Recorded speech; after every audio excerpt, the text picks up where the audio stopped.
예수께서 이 말씀을 다 마치시고 제자들에게 이르시되 너희가 아는 바와 같이 이틀이 지나면 유월절이라 인자가 십자가에 못 박히기 위하여 팔리리라 하시더라. 그때 대제사장들과 백성의 장로들이 가야바라 하는 대제사장의 관정에 모여 예수를 흉계로 잡아 죽이려고 의논하되 말하기를 밀란이 날까 하노니 명절에는 하지 말자 하더라. 예수께서 베다니 나병 환자 시몬의 집에 계실 때에 한 여자가 매우 귀한 향유 한 옥합을 가지고 나와서 식사하시는 예수의 머리에 부으니 제자들이 보고 분개하여 이르되 무슨 의도로 이것을 허비하느냐. 이것을 비싼 값에 팔아 가난한 자들에게 줄 수 있었겠도다 하거늘 예수께서 하시고 그들에게 이르시되 너희가 어찌하여 이 여자를 괴롭게 하느냐. 그가 내게 좋은 일을 하였느니라. 가난한 자들은 항상 너희와 함께 있거니와 나는 항상 함께 있지 아니하리라. 이 여자가 내 몸에 이 향유를 부은 것은 내 장례를 위하여 함이니라. 내가 진실로 너희에게 이르노니 온 천하에 어디서든지 이 복음이 전파되는 곳에는 이 여자가 행한 일도 말하여 그를 기억하리라 하시니라. 그때 12 중에 하나인 가룟 유다라 하는 자가 대제사장들에게 가서 말하되 내가 예수를 너희에게 넘겨주리니 얼마나 주려느냐 하니 그들이 은 30을 달아주거늘 그가 그때부터 예수를 넘겨줄 기회를 찾더라. 아멘. 오늘 말씀은 반역을 꾀하는 자들과 한 여인의 헌신이라는 제목으로 함께 말씀을 나누겠습니다. 오늘 본문에는 이제 두 종류의 사람을 비교해서 말씀을 합니다. 앞에서는 이제 유월절이 되었을 때 예수님을 죽이려고 모의하는 대제사장들과 백성들의 장로들, 그리고 마지막에는 예수님의 제자였음에도 불구하고 예수님을 팔려고 하는 가룟 유다, 그리고 가운데는 한 여인이 옥합을 깨트린 내용이 나옵니다. 그래서 오늘 예수님에게 가까이 있고 또 하나님께 가까이 있다고 여긴 자들은 오히려 메시아로 오신 예수를 죽이려고 하는 것에 오히려 마음을 쏟고 있는데, 이름도 없는 한 무명의 여인, 마가복음에랑은 이름이 나옵니다만 마태복음에서는 일부러 이름을 말하지 않습니다. 그래서 이름이 알려져 있지 않는 이 여인은 오히려 주님의 구원 역사에 헌신된 사람으로 말씀하고 있는 내용을 이야기합니다. 그러면서 오늘 이 본문의 시작은 그때가 유월절 이틀이 남았다라고 시작합니다. 그러면 유월절이 어떤 절기인지에 대한 이해 속에서 이 본문을 좀 잘 이해할 필요가 있습니다. 유월절이란 말은 뛰어넘었다, 죽음을 뛰어넘었다, 이런 뜻을 가지고 있습니다. 이스라엘 백성들이 애굽에서 있을 때 마지막에 10번째 재앙을 베풀어서 거기에 있는 모든 초태생, 그리고 사람이나 동물이나 다 할 것 없이 초태생을 먼저 다 하나님 죽이셨습니다.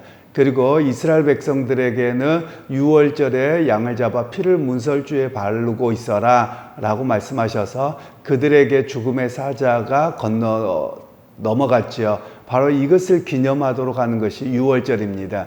그러니까 유월절의 원래 의도는 노예였던 삶에서 우리를 해방시키신 하나님, 그리고 죽을 수밖에 없는 우리를 용서하신 하나님이라는 개념을 갖고 있는 감사의 절기가 바로 유월절입니다. 그러니까 이 유월절에 오히려 그들이 고백해야 될 것은 구원하여 주신 주님의 은혜에 대한 감사의 고백이 있어야 되는데, 오늘 종교에서 가장 중요한 중심에 있는 자들은 오히려 그것을 잘 이끌어가고 백성들에게 그런 메시지를 전했어야 될 시간입니다. 그런데 오히려 그들은 세상적인 모습으로 예수님을 죽이고자 하는 그런 모의를 하고 있었다라는 것을 우리에게 보여주고 있습니다. 그런 의미에서 오늘 우리 세상이나 또는 교회나 여러 가지를 볼 수 있는 눈도 필요합니다.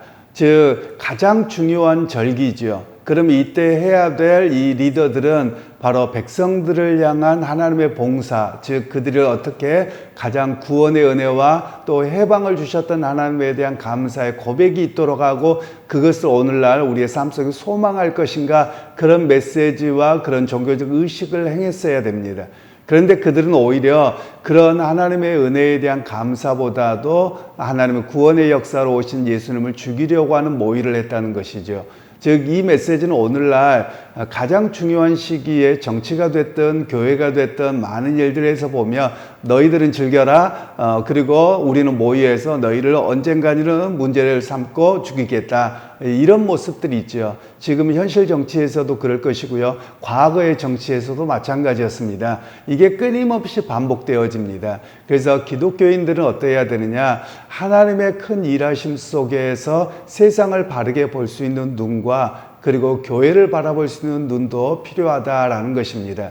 이것은 끊임없이 기득권적인 사고를 가진 자들이 갖고 있는 자기들의 어떤 그 정치적이거나 또는 어떤 것을 지키기 위한 야욕이 항상 작용하고 있다라는 것을 우리에게 깨닫게 하는 말씀입니다. 결국 교인들이나 시민들이 깨어 있으면 이런 그 기득권적인 반란이라고 할까요? 이런 일들이 일어나지 않습니다. 왜냐하면 이 사람들에게 가장 무서운 게 누구냐면 백성들이거든요. 그래서 백성들이 깨어서 자기들을 감시하고 있으면 그런 기득권적인 쿠데타를 못합니다. 그런데 백성들의 삶이 이렇게 무겁거나 자기 살기 바쁘거나 또는 종교적인 축제에만 어떤 것에만 매몰되어 있으며 이렇게 기득권적인 사고를 가진 사람들은 끊임없이 이런 일들을 벌이고 있다라는 것을 오늘 성경에서 볼 수 있습니다. 그러니까 예수님을 죽이려고 했던 그 이유는 정치적이고 종교적이었고 그리고 기득권적인 사고 속에서 끊임없이 모의를 하고 했던 내용들을 우리에게 보도록 하는 겁니다. 그러니까 저나 여러분들이 해야 될 일은 세상이나 교회를 바라볼 때도 이런 역사가 있을 수 있습니다. 언제든지 일어납니다. 그래서 정말 깨어 있어서 우리가 감시자로 있어야 되고 또 어떻게 하나님의 구원의 역사와 행사와 진행들이 되어지는가를 우리가 바로 볼 수 있는 그런 눈이 있어야 함을 말씀하고 있습니다. 그리고 이제 6절에서 13절에는 나병 환자 시몬의 집에서 예수님이 제자들과 함께 식사할 때에 한 여자가 귀한 옥합을 가지고 와서 그 옥합을 깨뜨려서 예수님의 머리에 이렇게 올리는 그런 장면이 나옵니다. 그때 제자들은 이 비싼 옥합을 깨뜨린 걸 보니 오히려 이것으로 가난한 사람을 나누어 주는 것이 맞지 않느냐라는 생각을 하지요. 그런 이유는 평소에 예수님께서 오병이어를 기적을 베풀어 주셨고 또 어려운 이들을 도와주셨기 때문에 오히려 이런 이야기를 하는 것은 어찌 보면 당연한 일일 수 있습니다. 그런데 예수님께서는 오히려 이 여인의 한 것을 나무라지 말도록 하시면서 나의 장사를 미리 준비한 일이다 라고 말씀하고 있는 것이지요. 그러면서 예수님께서 한 말씀 더 하시기를 세상에 오는 날, 즉 하나님 나라의 복음이 전해지는 곳 어디에서든지 이 여인이 행한 일이 전파되게 하라 라고 말씀합니다. 그러면 이 의미가 무엇이냐면 예수님의 복음의 역사가 이루어지는 곳곳마다 헌신하는 이 여인, 주님의 복음의 역사 가운데 완성될 일이 무엇이냐면 예수님이 십자가에서 죽으심입니다. 그러니까 주님의 복음의 역사를 위해서 헌신한 이 여인의 헌신이 전해지도록 해라 라는 말씀입니다. 그러면 이 말씀을 우리에게 적용하자면 하나님 나라의 복음에 여러분도 헌신하셔야 된다는 이야기입니다. 즉 하나님의 복음이 전해지고 예수님이 전해지는 그 역사에 우리도 이 여인과 같이 그 여인의 헌신과 같이 온전한 헌신으로 복음의 역사에 가담자가 되고 전달자가 되어야 함을 우리에게 말씀하고 있는 내용들입니다.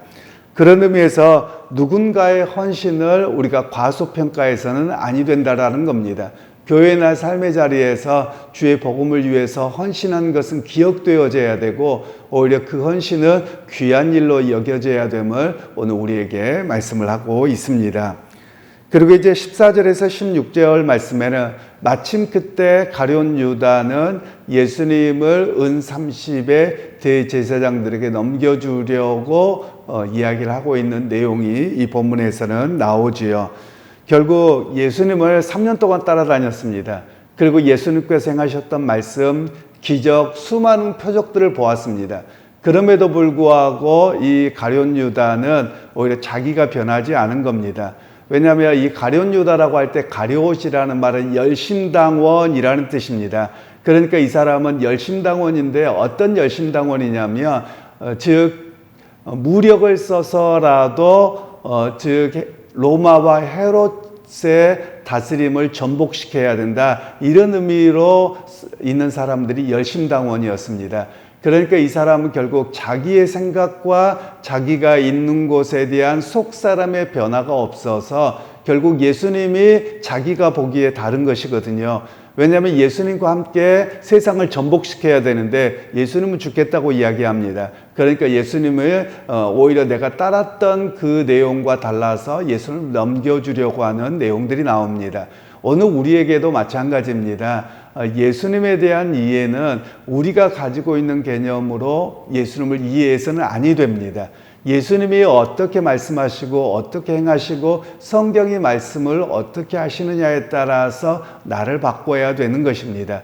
그런데 예수님을 내가 이루고자 하는 목적을 위해서 예수님이 필요하다면 언제든지 배반자가 될 수 있음을 우리에게 말씀하고 있는 겁니다.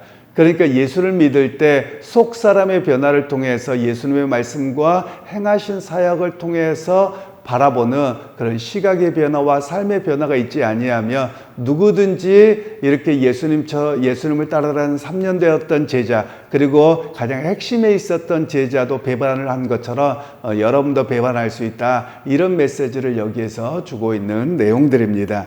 그러면서 오늘 이 본문을 전체적으로 이야기하는 것은 구원하신 하나님의 은혜에 대한 기억과 감사의 날에 악한 사람들, 기득권자들은 이런 일들을 벌이고 있고, 또 심지어 예수님을 따라다녔던 제자였던 사람조차도 자기의 속사람이 변하지 않을 때 예수님을 팔아버립니다. 그러나 이름 없는 한 무명의 여인은 오히려 예수님의 구원 역사에, 복음의 역사에 헌신했다라는 것을 비교하고 말씀합니다. 그러면서 우리는 어떤 삶을 살아갈 것이냐 우리에게 선택하도록 말씀합니다.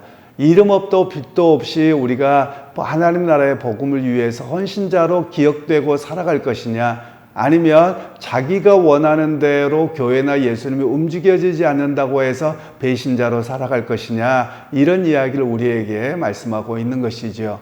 그런 의미에서 오늘 이 본문의 말씀을 잘 우리가 기억하고 깨달음을 통해서 여러분이 비록 이름과 빛도 세상에 알려지지 않고 또 교회 역사에 알려지지 않더라도 이 여인의 헌신과 같이 나도 주님의 복음을 위한 헌신자로 서기 원하고 또 주님께 기억되는 사람으로 서기 원합니다, 이런 고백이 있기를 소원합니다. 그래서 여러분의 헌신과 여러분의 그 섬김이 하나님 나라의 복음에 기초를 놓고 또 하나님 나라의 복음의 어떤 그 역사들을 이루어가는 한 걸음 한 걸음 나아가는 주님의 역사에 쓰임받는 그런 귀한 믿음의 성도들, 이 한 여인과 같이 주님께 기억되는 그런 우리 모두가 되시기를 주님의 이름으로 축원합니다. 하나님 아버지, 오늘도 이렇게 주님의 그 구원하심의 역사에 대한 이해와 또 고백을 하고 감사가 있어야 될 날에 배신자들과 또 이름 없는 한 여인의 헌신을 비교하면서 우리에게 말씀하십니다. 하나님, 우리가 참 믿음으로 속사람의 변화가 되고 주님의 구원하심에 대한 감사의 은혜의 고백이 있어서 주의 나라를 위해서 헌신하는 이 여인의 삶이 우리의 삶이 되기를 원하고 주님께로부터 인정받는 우리 모두가 될 수 있도록 함께하여 주옵소서. 예수님의 이름으로 기도하옵나이다. 아멘.